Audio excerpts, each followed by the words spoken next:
Okay, so now that we've drawn all the different parts, well, two different parts, we now need to assemble it. So as you can see on here, so you can see that it's all assembled together. They're not separate parts. Okay, so to do that, I've actually made it a little bit more confusing because I got bored waiting for the video to produce itself. So I decided to give these some color and name them when I saved them. So we all know how to save videos now. Save parts now. So they're all saved as parts. So I've got new peg part 1, new peg part 3. Okay, because I've got a few different parts. So we've got those two bits now. So now we want to make an assembly. We go up here and you can go to assembly. Okay, and so that, as you can see, that changes all your tools up here on this one. Okay, it gives you the assemble option. So what you want to be doing first is placing your objects. So I'm going to place that one. I have to move my head to do it.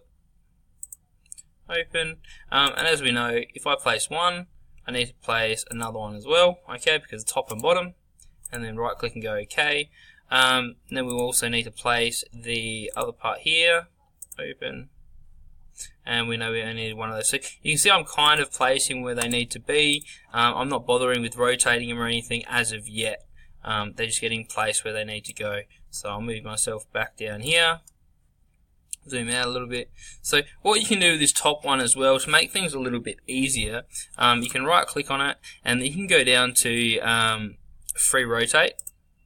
Okay, and that'll help you just get it a little bit in the right position. So it's going to rotate over like that, and then I'll go this one, just so it's the right way around kind of thing, and that'll do. So then it's majority in the right direction. So, but we'll do the constraint. So we've got constrain, and we'll constrain this one first, so we know where it wants to be. So we want that, and we want it in there. Okay, and then you got to go apply. So now that's placed that inside that circle, and we want it against that edge.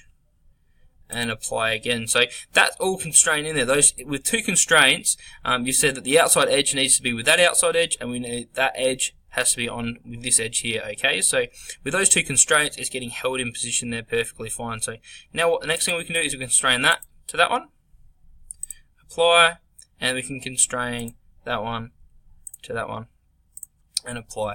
Okay, so now as you can see, it's still not in the right position. So I'm going to need to constrain this because I don't want it open like that, I want it closed. So I can go to constrain again. I want that edge and that edge there, and apply.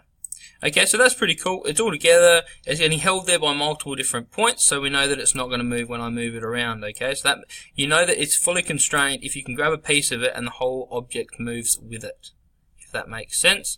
But now we've got another problem. So if I click on front, while that does look pretty accurate, I'll right click actually at the moment and we'll go free rotate.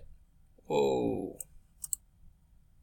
We don't want that to happen, because that selects the individual part and lets you free rotate it. You don't really want that. What you actually want though is for this to be flat. So I can choose this one of these planes here. So I generally choose the XZ plane, okay, because that's the flat bottom plane, and this is to make sure that it's actually sitting flat, because we're going to turn this into a drawing.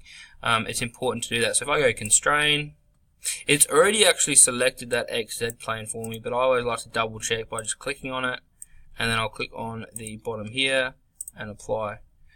So now I've done that, I can click on this and I know it's going to be sitting perfectly flat in relation to the program. Okay, so then saving that as a assembly, and we'll move on to the next part.